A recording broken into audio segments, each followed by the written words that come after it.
বিশ্বনবী তো অবাক, ঘটনা কি? ওহী নামে না কেন? আর ওহী না আসলে তো বিশ্বনবী শেয়ার করতে পারে না। এতদিন যা আসতো বলে বেড়াতো, এখন আসেও না, বলতেও পারে না।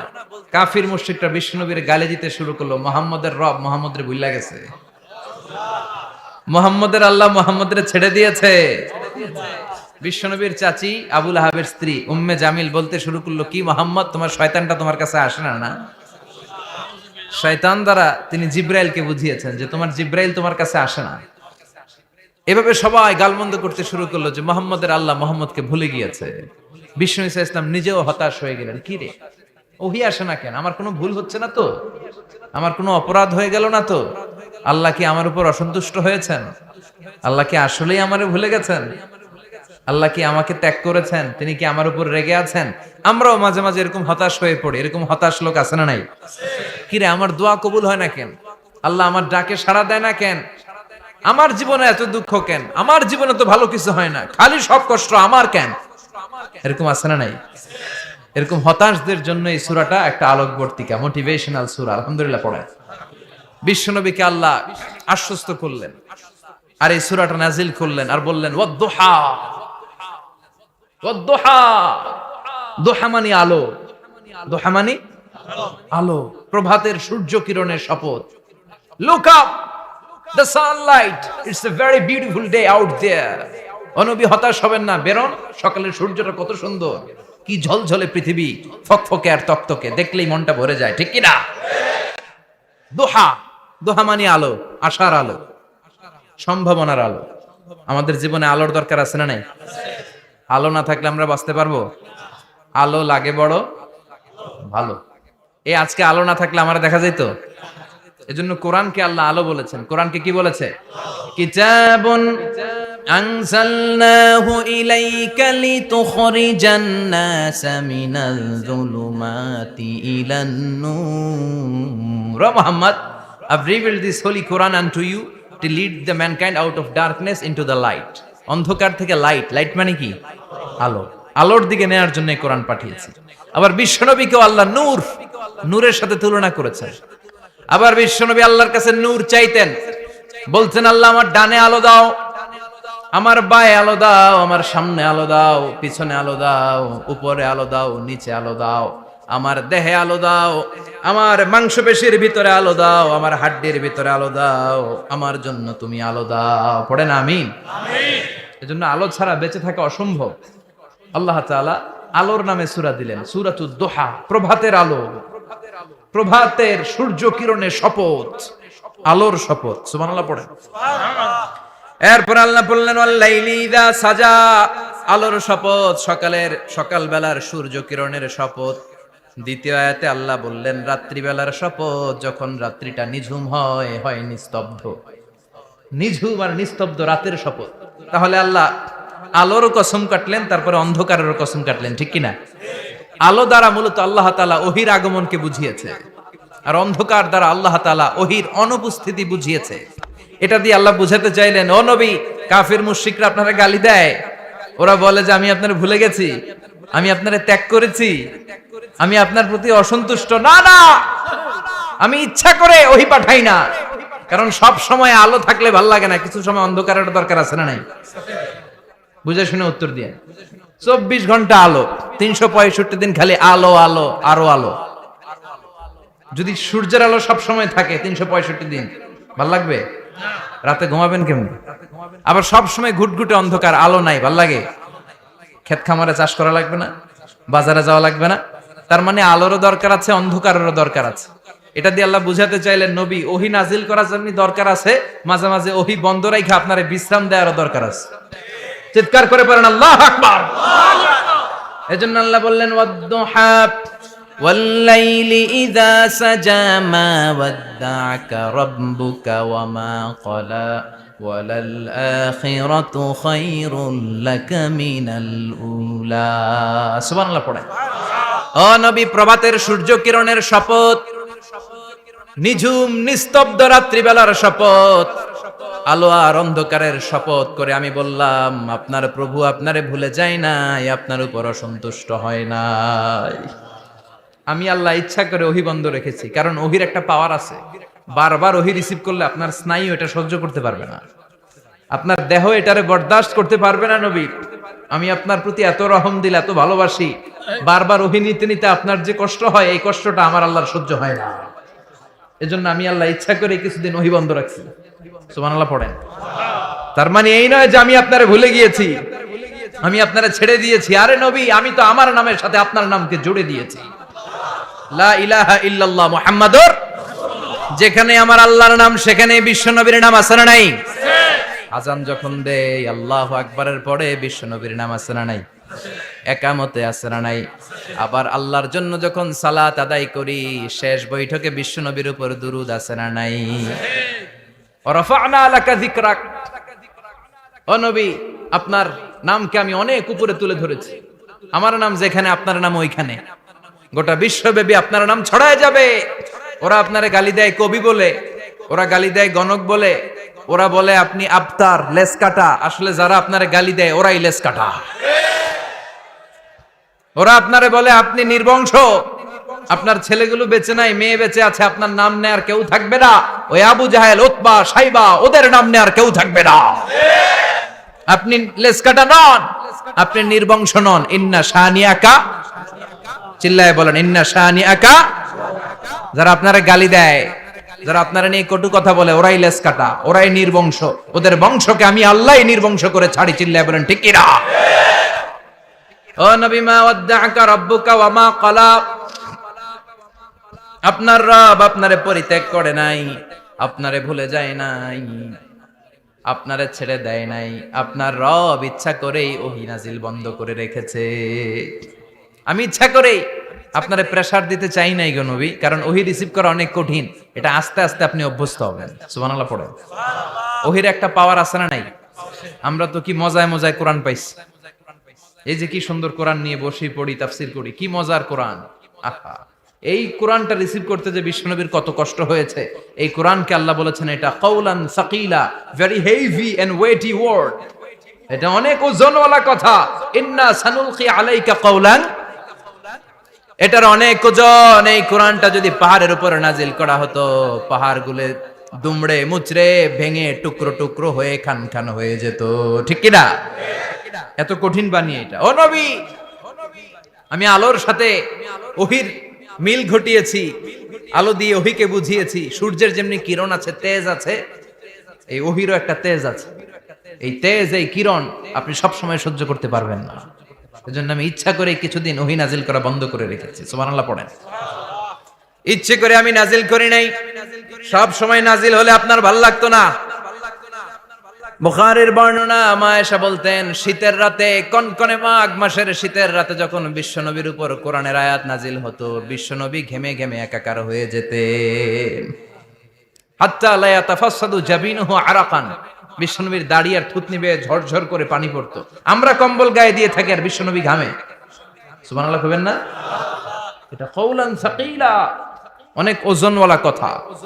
আবার বিশ্বনবী যখন ওটের উপরে বসে থাকা অবস্থায় কোরআনের আয়াত নাজিল হতো, ওটের বুকটা মুহূর্তের মধ্যে বালুর মধ্যে, জমিনের মধ্যে লেগে যেত। ঘোড়ায় চড়া অবস্থায় বিশ্বনবীর কাছে যখন কোরআন নাজিল হতো, ঘোড়ার পা গুলো মরুভূমির বালুতে দেবে যেত। মাঝে মাঝে বিশ্বনবী সাহাবাদের রানের উপরে, পায়ের উপরে মাথা দিয়ে শুয়ে পড়তেন, ক্লান্ত শ্রান্ত। যায়েদ বিন হারেসা, বিশ্বনবীর পালক পুত্র, তার পায়ের উপরে মাথা রেখে বিশ্বনবী একবার কথা বলতে বলতে ঘুমিয়ে পড়লেন। ঘন্টাখানিক ঘুমালেন। যায়েদ বিন হারেসা বলে, আমার কাছে তেমন কোনো কষ্টই হচ্ছে না, বিশ্বনবীর মাথাটা খুব বেশি ওজন মনে হচ্ছে না। ঘন্টাখানিক পর বিশ্বনবীর চোখ খুললেন, আর খোলা মাত্রই ওনার উপর ওহী কোরআনের আয়াত নাজিল করতে শুরু করলো। কে? যায়েদ বিন হারেসা বলে, যখনই কোরআনের আয়াত নাজিল হতে শুরু করলো, আমার মনে হচ্ছে বিশ্বনবীর মাথাটা 50-60 কেজি ওজন বেড়ে গিয়েছে। বিশ্বনবীর মাথার ওজনে আমার পায়ের রান ফেটে যাবে, আমার পায়ের হাড্ডি ফেটে যাবে, আমার পাটা ভেঙে খান খান হয়ে যাবে মনে হচ্ছিল। তার মানে কোরআনের আয়াত যখন নাজিল হয়, বিশ্বনবীর উপর একটা প্রেসার আছে না নাই? এইজন্য আল্লাহ বললেন, নবী আমি আপনার ভুলে যাই নাই। কাফেররা যেমনি আপনারে গালি দেয় যে আমি আপনারে ভুলে গিয়েছি, আপনার উপর আমি অসন্তুষ্ট, নেভার, অসম্ভব। আমি আপনার উপর কখনো অসন্তুষ্ট নই।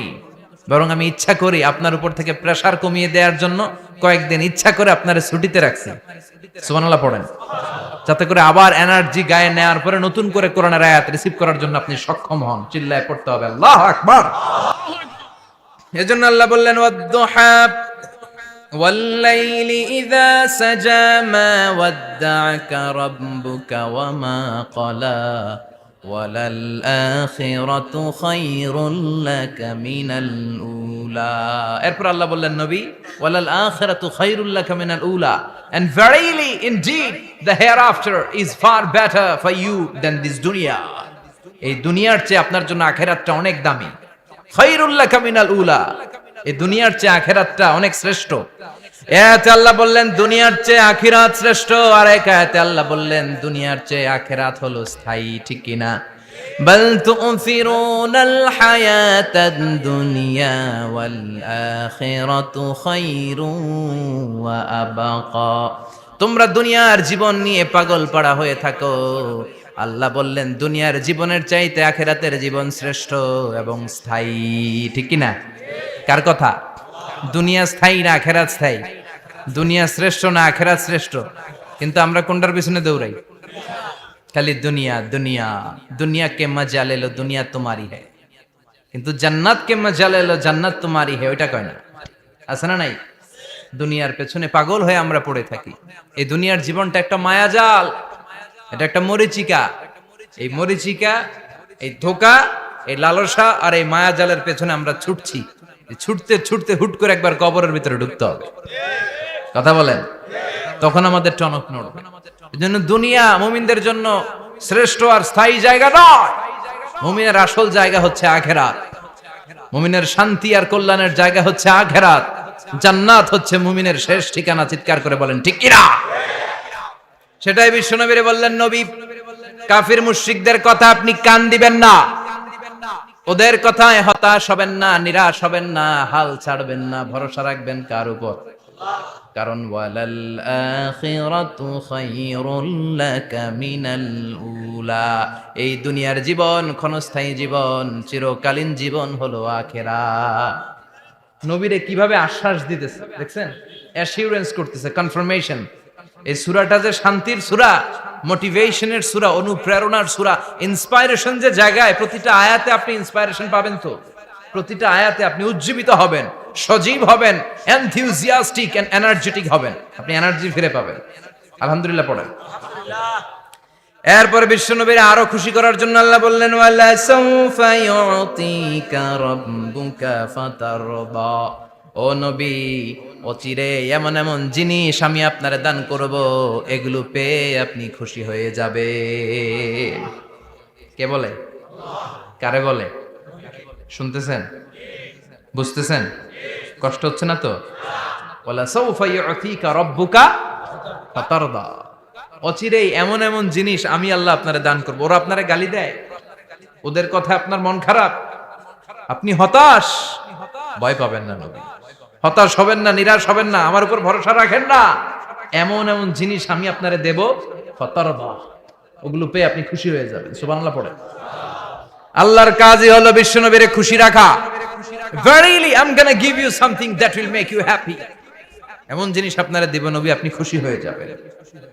আল্লাহর কাজই হচ্ছে বিশ্বনবীরে খুশি রাখা। যেখানে বিশ্বনবীর মন খারাপ, ওইখানে বিশ্বনবীর আল্লাহ আছে না নাই? বিশ্বনবীর উপাধি দিয়েছেন আল্লাহ হাবিবুল্লাহ। কি দিয়েছে?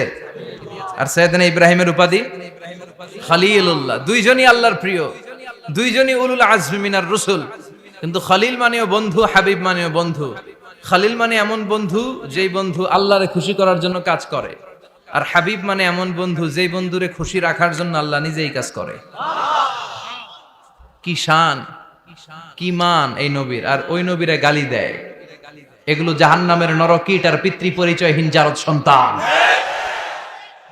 As a father, as a teacher, as a commander, as a lawgiver, as a lawmaker, as a reformer of the society, Muhammad is the Superman of the world. উনি সুপারম্যান, উনি অসাধারণ ব্যক্তিত্ব, আনপ্যারালাল পার্সোনালিটি। ওনার জীবনী নিয়ে পড়া শুরু করলে এটা শেষ হয় না। বিয়ন্ডলেস, বাউন্ডলেস, বটমলেস, এটা তলাবিহীন সাগর। বিশ্বনবীর জীবনী একটা সাগর, কিন্তু সাগরের কি নাই? সুবহানাল্লাহ কইবেন না? এ বিশ্বনবীর খুশি রাখা কার কাজ? যেখানে বিশ্বনবী হতাশ, যেখানে বিশ্বনবীর মন খারাপ, বিশ্বনবীর মন ভালো করে দেয় কে? এজন্য আল্লাহ বললেন ওয়ালা সাউফা ইউতিকা রাব্বুকা, অচিরেই আপনার রব আপনাকে এমন এমন জিনিস দান করবে নবী, এগুলো পেয়ে আপনি খুশি হয়ে যাবেন। কিভাবে নবীর আল্লাহ খুশি রাখবে শুনবেন? শুনবেন শুনবেন দেখেন, খেয়াল করে বুঝতে হবে কিভাবে আল্লাহ তাআলা বিশ্বনবীকে খুশি করেন। দেখেন বিশ্বনবীর প্রথম কোথায় খুশি করলেন?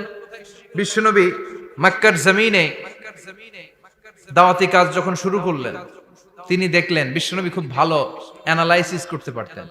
তিনি মক্কার সোসাইটিটাকে, সমাজটাকে বিশ্লেষণ করে অ্যানালাইজ করে উনি দেখলেন যে এই মক্কায় দাওয়াতি কাজের একটা শক্ত অবস্থান নিতে হলে দুইজন লোকের একজন আমার চাই।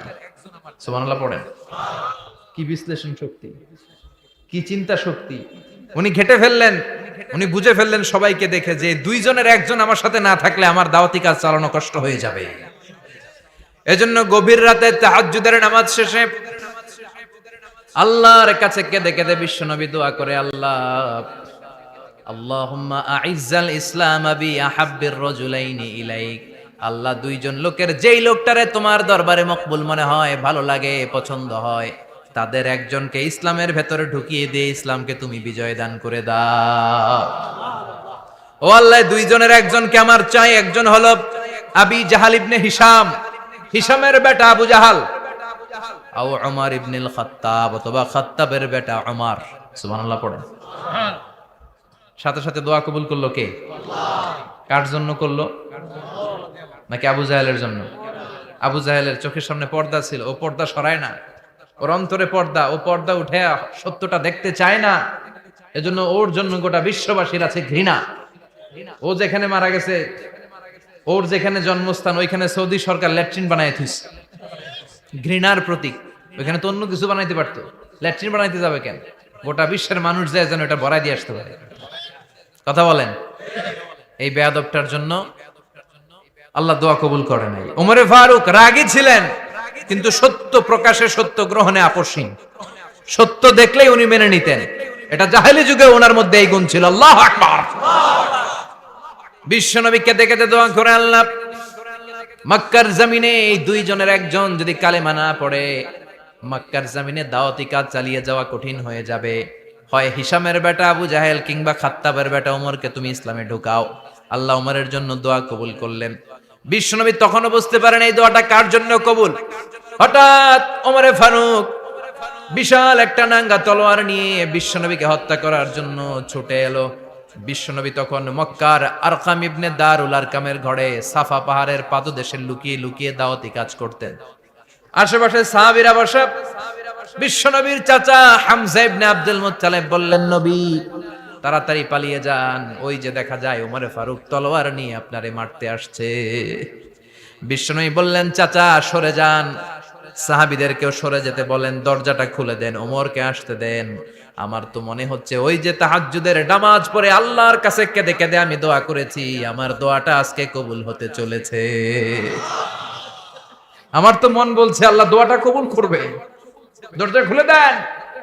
ওমর ফারুক চলে আসলেন, এসে তলোয়ার রেখে দিয়ে আঙ্গুল উঁচু করে বললেন, আশহাদু আল্লা ইলাহা ইল্লাল্লাহ, আশহাদু আন্নাকা মুহাম্মদ রাসূলুল্লাহ। ঝিনুকের ভেতর লুকিয়ে থাকে যেমন মতি, ঝিনুকের ভেতর লুকিয়ে থাকে যেমন মতি, কালমা শাহাদাতে আছে আল্লাহর জ্যোতি, কালমা শাহাদাতে আছে আল্লাহর জ্যোতি। সুবহানাল্লাহ পড়েন। কি আল্লাহর জ্যোতি এসে ওমরে ফারুকের হৃদয়টাকে নুরানি করে দিল।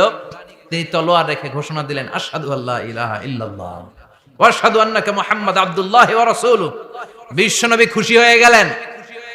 ফাতারদা ওয়ালা সাউফা ইউতিকা রাব্বুকা ফাতারদা। ও নবী, অচিরে এমন এমন জিনিস একটার পর একটা আমি আপনারে দান করব, এগুলো পেয়ে আপনি খুশি হয়ে যাবেন গো নবী। আপনার অন্তরে দুঃখ, কষ্ট, হতাশা, আপসেট হওয়ার মানসিকতা, ফ্রাস্ট্রেশন কিছু আল্লাহ রাখবো না। ওয়ালা সাউফা ইউতিকা রাব্বুকা ফাতারদা। অচিরে এমন এমন জিনিস আমি আল্লাহ আপনারে দেব, আপনি খুশি হয়ে যাবেন। ওমরে ফারুকের ইসলাম ধর্ম গ্রহণ করানোর মাধ্যমে বিশ্বনবীর মনটারে খুশি করে দিল কে? আল্লাহ। ফাতারদা। বিশ্বনবী খুশি হয়ে গেলেন। পাইছেন আল্লাহ কিভাবে বিশ্বনবীরে খুশি করে? সুবহানাল্লাহ পড়বেন না? এরপরে বিশ্বনবী মক্কা থেকে তায়েফে দাওয়াত দিতে গেলেন। কোথায়? হজ উমরা যারা করেছেন 70 থেকে 75 80 কিলো দূরে পাহাড়ি পথ বেয়ে বেয়ে উঠতে হয়, 6-7 হাজার ফিট উপরে পাহাড়ের উপরে এই তায়েফের শহর, তায়েফ সিটি। ঠান্ডা, ওইখানে গেলে মনেই হবে না এটা সৌদি আরব। ওইখানে জ্যাকেট লাগে। কি লাগে? জ্যাকেট। বিশ্বনবী কষ্ট করে 80 কিলোমিটার পথ পাড়ি দিয়ে তায়েফের ছেলেদেরকে দাওয়াত দিতে গেলেন।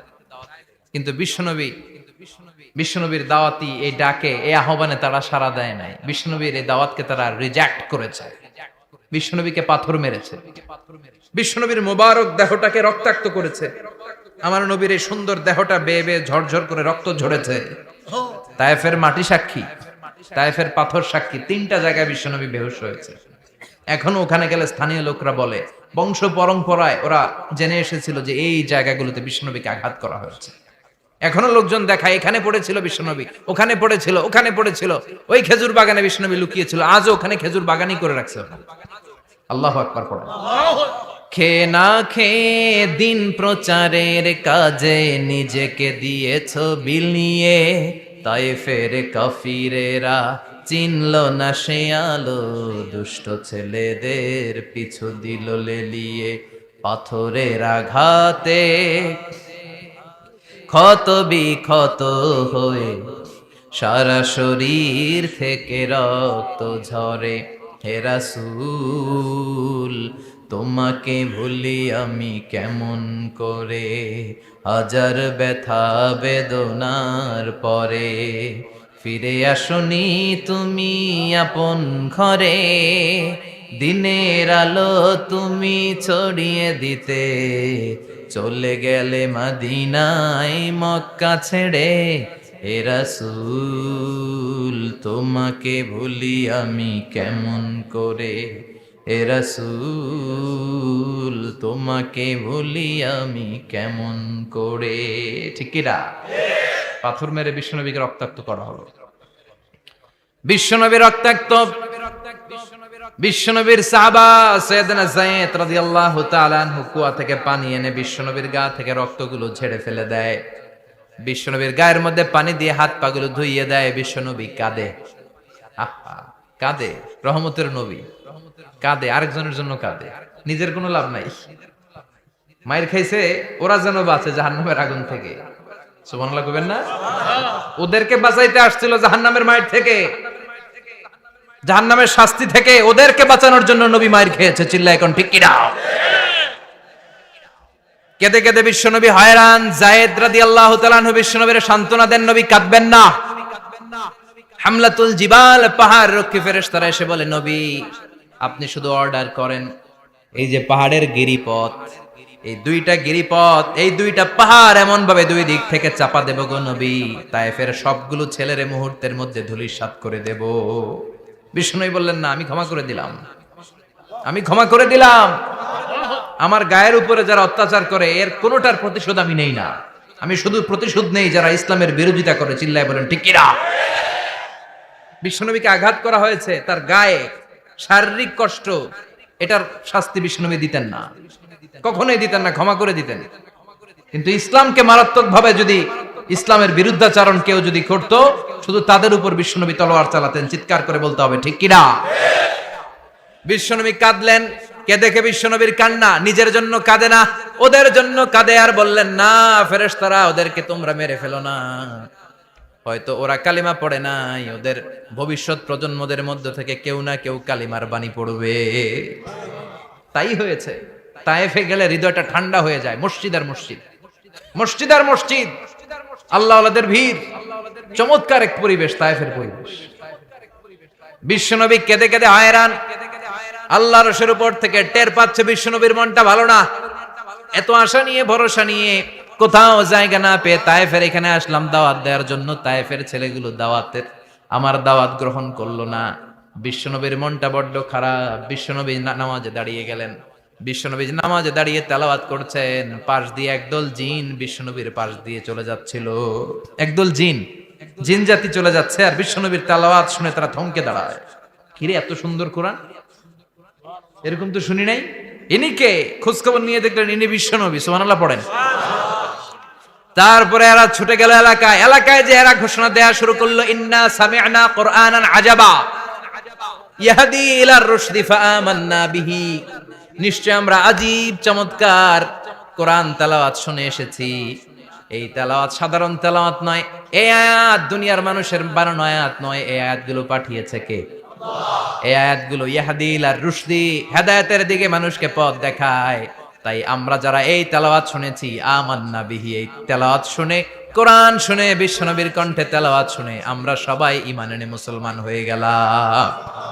বিশ্বনবী তখনও জানে না জিনেরা যে মুসলমান হয়েছে। বিশ্বনবী নামাজ পড়ে যখন বসলেন, সাইয়েদনা জিব্রাইল মারফত আল্লাহ বিশ্বনবীরে জানায়, ও নবী হতাশ হন কেন? হতাশ হবেন না, নিরাশ হবেন না, হাল ছাড়বেন না, ভরসা রাখবেন কার উপর?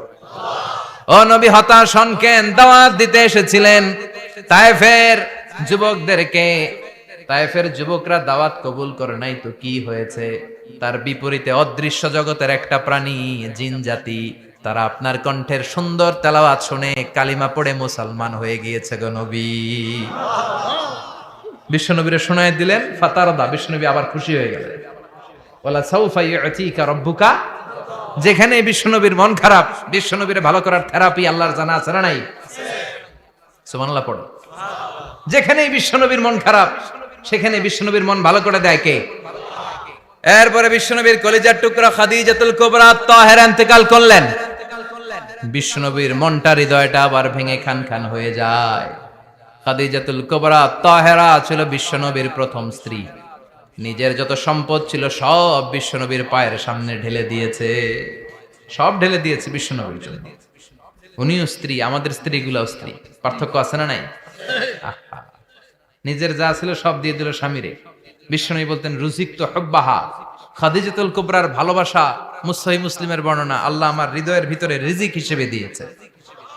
দোয়া করলে আল্লাহর কাছে বলছেন, আল্লাহ কিয়ামতের কঠিন দিন, যেদিন বন্ধু বন্ধুরে চিনবে না, ভাই ভাইরে চিনবে না, পীর সাহেব মুরিদরে চিনবে না, মুরিদ পীর সাহেবরে চিনবে না, দলের নেতা কর্মীরে চিনবে না, কর্মী দলের নেতারে চিনবে না, ওই কঠিন বিপদের দিনে আমি আমার খাদিজারে যেন ভুলে না যাই।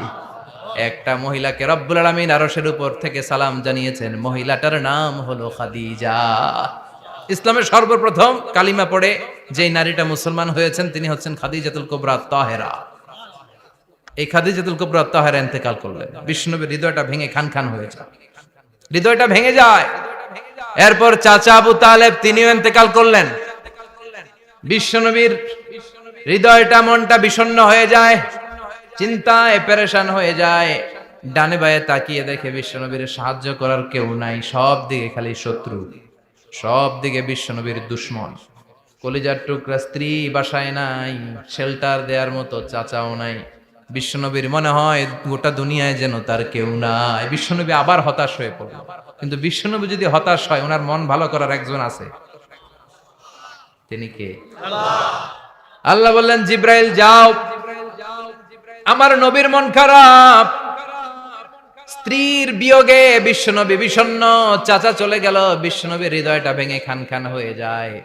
বিশ্বনবীরে বলো দুনিয়ায় থাকার দরকার নাই, ডেকে আমার আরশে নিয়ে আসো, আমার সাথে কথা বললে বিশ্বনবীর মন ভালো হয়ে যাবে। আমার সাথে কথা বললে নবীর মন ভালো হয়ে যাবে। সুবহানাল্লাহ পড়েন। কি নবী, উনার ভালো করা, মন ভালো করে দেয় আল্লাহর কাজ। সুবহানাল্লাযী আসরা বিআবদিহি লাইলাম মিনাল মাসজিদিল হারামি ইলাল মাসজিদিল আকসা। এখানে বলা হলো ইসরার কথা, আর মেরাজ সাব্যস্ত হয়েছে হাদিস দ্বারা। জোরে কোন ঠিক কিনা? মেরাজ নিয়ে গেলেন, ঊর্ধ্ব জগতের ভ্রমণে নিয়ে গেলেন। জিব্রাইল ডেকে বললেন, ও জিব্রাইল, আমি জানি বিশ্বনবীর মন খারাপ, স্ত্রী নাই, চাচা নাই, তুমি বিশ্বনবীর নিয়ে আসো তো, আমার দরবারে নিয়ে আসো, আমার সাথে কিছু সময় কাটাবে, আমার সাথে কথা বলবে, মন ভালো হয়ে যাবে। ওয়ালা সাউফা ইউতিকা রাব্বুকা ফাতারদা।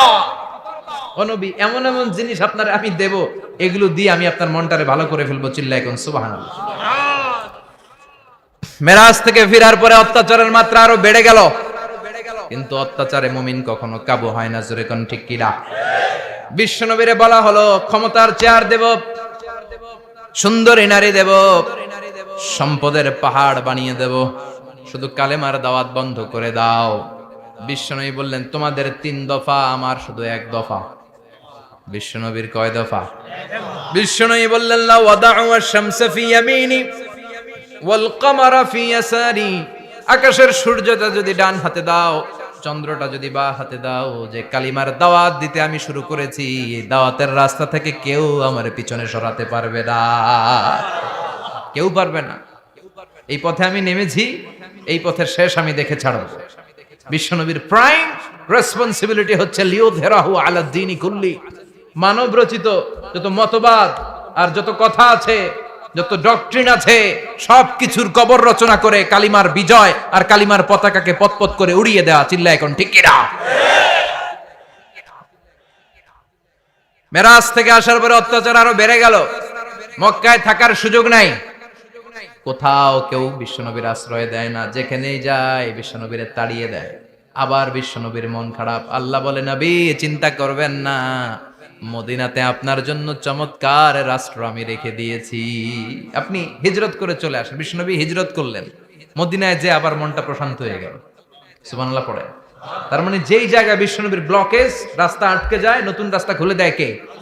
এজন্য মুমিনের রাস্তা কখনো বন্ধ হয় না। মুমিন বিপদে পড়লে কৌশলী হয়, মুমিন স্ট্র্যাটেজি পাল্টায়, কৌশল পাল্টায়। রাস্তা একটা বন্ধ হলে আরো 10টা খুলে যায়। চিল্লা এখন ঠিক কিনা? এক জায়গায় কোরআনের মাহফিল বন্ধ হলে আরো 10 জায়গায় কোরআনের মাহফিলের ব্যবস্থা হয়ে যায়। কোন ঠিক কিনা? ওরা এক জায়গায় ইসলামের আওয়াজকে থামিয়ে দিতে চাইবে, আরো 10 জায়গায় ইসলামের আওয়াজ গর্জে উঠবে। ইসলামের আওয়াজ, ইসলামের বিজয়কে থামিয়ে দেওয়া, স্তব্ধ করে দেওয়া অসম্ভব। চিৎকার করে বলেন ঠিক কিনা? ওরা ইসলামকে মাটির ভেতরে পুঁতে ফেলতে চায়, কিন্তু এটা চারা গাছের মতো, পুঁতে ফেললে গাছ হয়ে উপরে ওঠে, গাছ হয়ে উপরে ওঠে, এটা থামিয়ে দেওয়া যায় না। যারা এটার পিছু লাগে, যারা এটার ক্ষতি করতে চায়, ওদের ক্ষতি আল্লাহ করে। চিল্লায় বলেন ঠিক কিনা? ফাজআল কাইদাহু ফি নাহরে। আল্লাহুম্মা মান আরাদা বিল ইসলামি ওয়াল মুসলিমিনা খায়রান ফাওয়াফিকহু কুল্লা খায়র। চিল্লায় পড়েন আমিন। আল্লাহুম্মা মান আরাদা বিল ইসলামি ওয়াল মুসলিমিনা সুআন ফাজআল কাইদাহু ফি নাহরে ওয়াজআল তাদবীরাহু তাদমীরা। ইসলামের বিরুদ্ধে যারা ষড়যন্ত্র করে, ওদের ষড়যন্ত্র ওদের ঘাড়ের উপর আপনি চাপিয়ে দেন। ওরা মুমিনদেরকে ফালানোর জন্য যে গর্ত করে, ওই গর্তের ভেতরে আপনি ওদেরকে ডুবিয়ে দেন। এটাই ইসলামের বৈশিষ্ট্য। ইসলামের পিছু লাগলে ও ইসলামের কিছু করতে পারে না, ও নিজের কপাল পুড়ে ফেলে। ইসলামের বিজয়কে কিয়ামত পর্যন্ত জারি রাখবে কে? ইসলামের আলোকে বাতিকে কেউ নিভিয়ে দিতে পারে? চিল্লায় বলেন পারে? একটা রাস্তা বন্ধ, 10টা খুলে যায়। আলহামদুলিল্লাহ পড়েন। মক্কায় জায়গা নাই, মদিনায় চলে গেলেন। মদিনার লোকেরা গাইতে শুরু করলো, তলা আল বাদরু আলাইনা মিন সানিয়াতিল ওয়াদা ওয়াজাবা শুকরু আলাইনা মাদা লিল্লাহি দা আইয়ুহাল মাবউসু ফিনা جئت من أمر المطاع جئت شرفت المدينة مرحبا يا خير دا পড়েন আল্লাহু আকবার। মদিনার লোকেরা কোন পথ দিয়ে বিশ্বনবী আসতে পারে? প্রতিদিন মদিনার নারীরা, পুরুষরা, ছোট্ট বাচ্চারা, আবাল বৃদ্ধ বনিতা দফ নিয়ে ওই রাস্তার চিপায়, ওই রাস্তার চারপাশে দাঁড়িয়ে থাকতো, যে এই রাস্তা দিয়ে বিশ্বনবী আবু বকরকে নিয়ে ছুটে আসবে। তার মানে মক্কার এক রাস্তা বন্ধ করে দিয়ে বিশ্বনবীর জন্য হাজার রাস্তা খুলে দেওয়ার ব্যবস্থা করেছে কে? ওয়ালা সাউফা ইউতিকা রাব্বুকা ফাতারদা। ও নবী, অচিরে এমন এমন সুযোগ আপনার আমি করে দেব, এগুলো পেয়ে আপনি খুশি হয়ে যাবেন। সুবহানাল্লাহ পড়ুন। মদিনায় আসলেন, আসার পরেই আল্লাহ তাআলা কিবলা পরিবর্তন করে দিলেন। এতদিন বিশ্বনবী কাবার দিকে নামাজ পড়তেন, এখন বাইতুল মুকাদ্দাসের দিকে নামাজ পড়ার জন্য অর্ডার করলেন। বিশ্বনবী কি আর করবেন? অর্ডারটা কার? নামাজ শুরু করলেন। ইহুদিরাও যেদিকে নামাজ পড়ে, বিশ্বনবী ওই দিকেই নামাজ পড়ে। বাইতুল মুকাদ্দাস 1 মাস, 2 মাস, 3 মাস যেতে যেতে 16 মাস কিংবা 17 মাস, কিন্তু বিশ্বনবীর এটা ভালো লাগে না। বিশ্বনবীর মনে চায় আমার বংশের গোড়া, আমার আদি পিতা ইসমাঈল আর ইব্রাহিম আলাইহিস সালাম যেই কাবার দিকে হয়ে সালাত পড়তো, ওই কাবার দিকে হয়ে যদি আমিও পড়তে পারতাম। এই দৃশ্যটা আরশের উপর থেকে দেখে কে?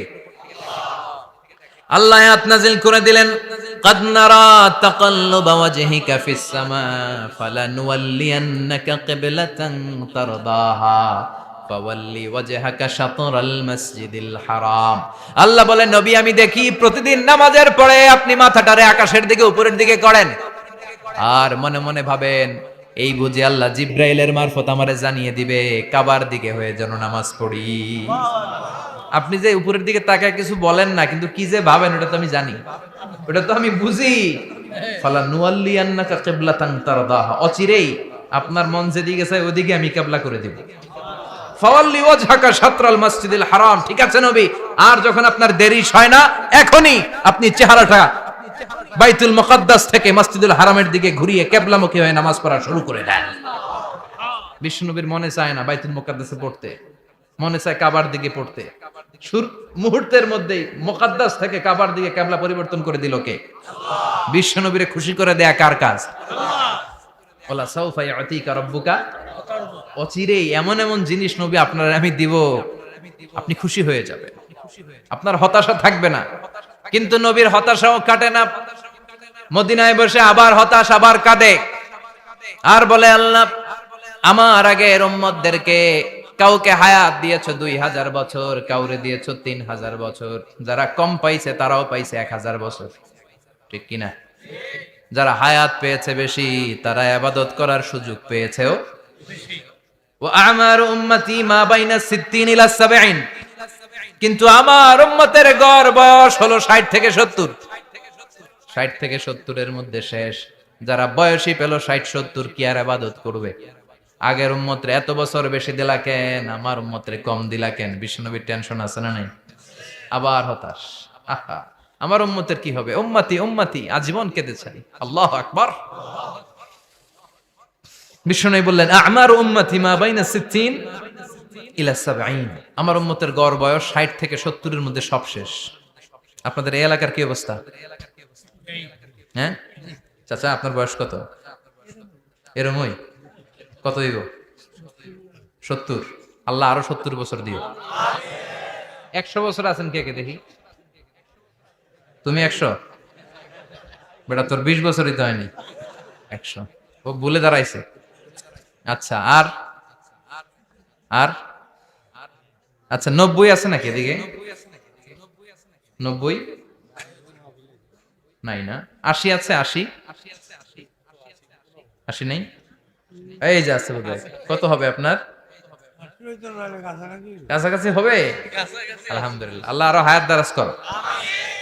তো দেখছেন মুরব্বীদেরকে আমরা হারাতে বসেছি, পাই না। 80-70 পাওয়া যায়। মা বাইনা 60 ইলা 70, 60 থেকে 70 এর মধ্যে বেশিরভাগই শেষ। জোরে কোন ঠিক কিনা? বিশ্বনবী আবার কাঁদলেন, আল্লাহ আগের উম্মতেরা হায়াত পেত বেশি, আমার উম্মতের হায়াত কম, তারা ইবাদত করত বেশি, আমার উম্মতের কি হবে? আল্লাহ বললেন, চিন্তা নাই, ইন্না আনজালনাহু ফি লাইলাতিল কদর ওয়া মা আদরাকা মা লাইলাতুল কদরি লাইলাতুল কদরি খায়রুম মিন আলফি শাহর। সুবহানাল্লাহ পড়ে। ও নবী, ওদেরকে হায়াত বেশি দিছি, কদর দেই নাই। আপনার উম্মতদেরকে হায়াত কম দিছি, কিন্তু লাইলাতুল কদর দিয়েছি। লাইলাতুল কদরি খায়রুম মিন আলফি শাহর, 1000 মাসের চেয়ে সেরা। আপনার উম্মতেরা বয়স কম পেয়েছে ঠিক, কিন্তু কদরের রাতে এক রাত ইবাদত করলে 1000 রাতের ইবাদতের যে সওয়াব তার চেয়ে বেশি সওয়াব হয়ে যাবে। ফাতারদা, আবার নবী খুশি হয়ে গেলেন। সুবহানাল্লাহ কইবেন না? যেখানে নবীর মন খারাপ, নবীর মন ভালো করে দেয় কে? এরপর একটার পর একটা বিজয় বিশ্বনবীকে দিল কে? বদরের বিজয় দান করলো কে? আমাদেরকে বিজয় দেয় কে? বদরের বিজয়, উহুদের বিজয়, মক্কা বিজয়। সুবহানাল্লাহ পড়ে।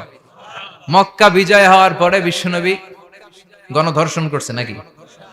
গণহত্যা, জেনোসাইড, হ্যাঁ, বাড়ি ঘর মক্কার সবার জ্বালাই দিয়েছিল আগুন দিয়ে। কি করছিলেন? ক্ষমা। বড় বড় যারা অপরাধী, এরকম কয়েকজন অপরাধীকে তিনি হত্যা করার নির্দেশ দিয়েছেন। যারা বড় অপরাধী, এদের ক্ষমা নাই, আল্লাহর কাছ থেকেও ক্ষমা নাই। চিল্লায় এখন ঠিক কিনা? বাকি সবাইকে বললেন, লা তাসরিবা আলাইকুমুল ইয়াউম ইযহাবু আনতুমুত তুলাকা, কোনো আক্রোশ নাই, যাও মিয়া, সব মাফ করে দিলাম। বিশ্বনবীর এই মাফের ঘটনায় ঐতিহাসিকরা অবাক হয়েছে, যেটা কেমন নবী, কেমন লোক, যাকে অত্যাচার করলো, মারলো, ভিটেমাটি ঝাড়া করলো, উনি যখন ওই এলাকায় বিজয়ীর বেশে আসলেন, প্রতিশোধ না নিয়ে ক্ষমা করে দিলেন। In the long history of the world, there is no instance of magnanimity and forgiveness which was shown by the last messenger Muhammad, when all of his enemies laid under his feet and he forgave them one and all. পৃথিবীর ইতিহাসে ক্ষমার এরকম নিদর্শন কেউ দেখাতে পারে নাই, যেটা দেখিয়েছিল শেষ নবী মুহাম্মদ সাল্লাল্লাহু আলাইহি ওয়াসাল্লাম। তার সব শত্রুরা পায়ের নিচে চাইলে পিষে মারতে পারতেন, সবাইরে তিনি না মেরে ক্ষমা করে দিলেন। ওরা আমাদেরকে মানবতার কথা শিখায়, ওরা আমাদেরকে গণতন্ত্র শিখায়, ওরা আমাদেরকে শান্তির কথা শিখায়। ওরা ইরাক যুদ্ধে মেরেছে লক্ষ লক্ষ, আফগান যুদ্ধে মেরেছে লক্ষ লক্ষ, প্রথম বিশ্বযুদ্ধে, দ্বিতীয় বিশ্বযুদ্ধে এরা দেদারসে পাখির মতো মারে, এখনো মারে। এজন্য তোদের মুখে শান্তি আর মানবাধিকারের কথা মারায় না।